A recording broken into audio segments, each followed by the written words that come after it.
চুলাতে আগে থেকে রান্না উঠিয়ে দিয়েছিলাম, এক পাশে ভাত দিয়েছি, অপর পাশে ঢেঁড়স ভাজি দিয়েছি। তে রান্নাগুলো হতে থাক, এরই ফাঁকে মাছটা কেটে নেব। যেহেতু মাছটা বড় সাইজের ছিল তাই 4 টুকরো করে কেটে নিলাম। মাছটা কেটে নেওয়ার পর এখানে করলাটা কেটে নেব।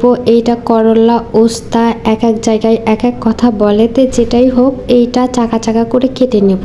যখন চাকা চাকা করে কেটে নেওয়া হয়ে যাবে তখন প্রত্যেকটা করলাগুলো মাঝখান দিয়ে একে একে কেটে নেব।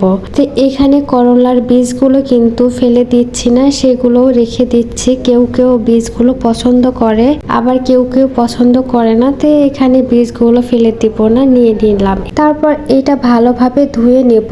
এখানে কিন্তু সব তরকারিগুলো ধুয়ে নিচ্ছে একে একে। এখানে ভেন্ডির ভাজিটা হয়ে গিয়েছে, সেটা নামিয়ে নিলাম। রান্না করতে করতে চুলাতে তেল দেওয়া এটা খুবই বিরক্ত লাগে। মাঝে মাঝে মনে হয় একদম রান্না করে যাব, কোনো ঝামেলা নেই, তেল দিতে হবে না, কত ভালো হতো, যেমনটা গ্যাসের চুলাতে করা যায়। তো যাই হোক, রান্না করতে গেলে এইটুকু কষ্ট করতে হবে। তো এখানে ভাতটা হয়ে গিয়েছে, ভাতটার মারটা গালিয়ে নিলাম, তারপর চুলার উপরে বসিয়ে দিলাম। তলাতে যদি মার থাকে সেইটা চলে যাবে, তার জন্য আবার চুলাতে দিয়ে দিলাম। আর পাশের চুলাতে একটা পাতিল দিলাম, পরিমাণ মতো তেল, পেঁয়াজ কুচি, লবণ, হলুদ, মরিচ, পরিমাণ মতো পানি দিয়ে ভালোভাবে মশলাটা কষিয়ে নিচ্ছি। মশলাটা ভালোভাবে কষানো হোক, এরই ফাঁকে একটা পাতিলে পরিমাণ মতো পানি দিলাম।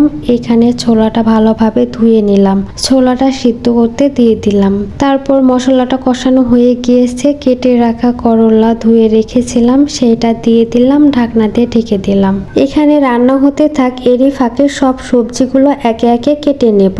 প্রথমে বেগুনটায় কিউব করে কেটে নিচ্ছিলাম, কেটে নেওয়া হয়ে গেলে একটা বাটিতে উঠিয়ে নিলাম। এরপর আলুটা সেম ভাবে কিউব করে কেটে নিলাম, কেটে নেওয়া হয়ে গেলে বাটিতে উঠিয়ে রাখলাম। এখানে কিন্তু আর কোনো সবজি নিব না, এই 2 সবজি দিয়েই তরকারিটা রান্না করব। তো কেটে নেওয়া হয়ে গিয়েছে, এখন 1 থেকে 2 বারের মতন সবজিটা ধুয়ে নিলাম। সবজিটা ধুয়ে নেওয়া হয়ে গিয়েছে, একটা সাইডে রেখে দিলাম। এখানে মাছটা কেটে রেখেছিলাম, সেই মাছটা ভালোভাবে ধুয়ে নিচ্ছি। এখানে সেম ভাবে 2 থেকে 3 বারের মতন মাছটা ধুয়ে নিলাম। মাছটা ভেজে নেব, তার জন্য পরিমাণ মতো লবণ, হলুদ, মরিচ সবকিছু দিয়ে ভালোভাবে মেখে নিলাম। এখন এই মাছটা রেস্টে রেখে দেব কয়েক মিনিট। এখানে মাছটা মেখে নিতে নিতে করলাটা প্রায় হয়ে এসেছে, তে তরকারিটা ভালোভাবে নেড়ে চেড়ে দিচ্ছিলাম। তে কতদূর কি দেখলাম, একবার নেড়ে দিলাম, কয়েক মিনিট পর আবার ভালোভাবে তরকারিটা নেড়ে দিলাম। পাশে ছোলাটা সিদ্ধ করতে দিয়েছি,